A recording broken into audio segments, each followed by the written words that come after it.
In 1999, Russia experienced a sustained series of bombings that killed hundreds of civilians and placed entire cities in a state of fear.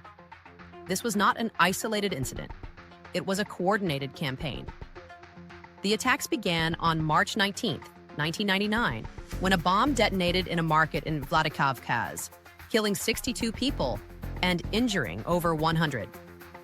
Osama bin Laden was blamed immediately. On May 2nd, bombs exploded near synagogues in Moscow, while others were vandalized, and the violence was attributed to neo-Nazis. On May 16th, 3 bombs struck a military compound outside Vladikavkaz, killing 5 and injuring dozens more. Multiple attacks across different locations were attributed to different groups, yet all produced the same outcome: military escalation. By June, journalists began reporting irregularities. Articles pointed to possible internal involvement and warned that additional bombings were likely. These warnings were not acted upon. On June 28th, a train station near Chechnya was bombed, killing 11 people. On July 25th, another explosive device was discovered in a Moscow synagogue. On August 31st, a bomb detonated in a Moscow shopping center, killing 64 and injuring dozens more. The escalation continued into September. On September 4th, a car bomb exploded outside an apartment building in Bayansk, killing 64 people, many of them families of border guards. On September 9th, an apartment building in Moscow was destroyed, killing over 100 civilians. Witnesses reported seeing individuals leaving the building shortly before the explosion. On September 13th, another apartment building was bombed, resulting in over 100 additional deaths. Residential buildings collapsed at night while people slept. More than 200,000 individuals were displaced, and large portions of the population became unwilling to remain in their homes. Throughout the campaign, the explanation remained the same: Chechen terrorists were responsible.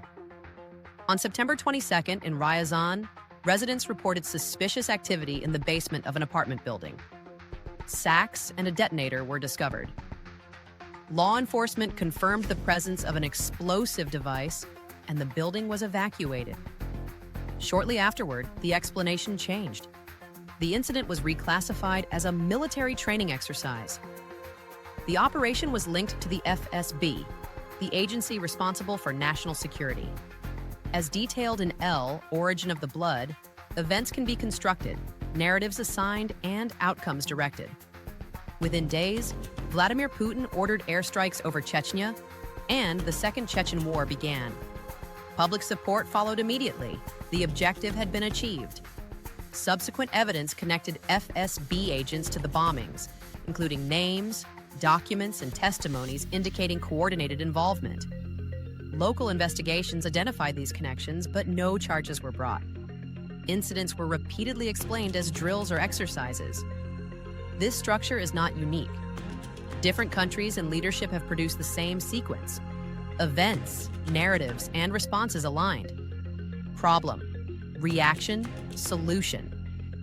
Russia's actions also aligned with broader intelligence activity, including cooperation with Western systems, such as CIA and NATO operations in Yugoslavia, where civilian casualties were justified under strategic objectives.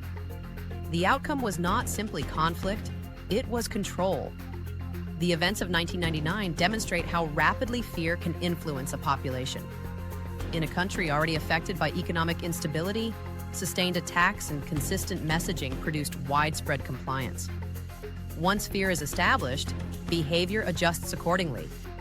If you want to understand how these systems are developed, how they operate, and where they appear next, read L. Origin of the Blood. Be aware.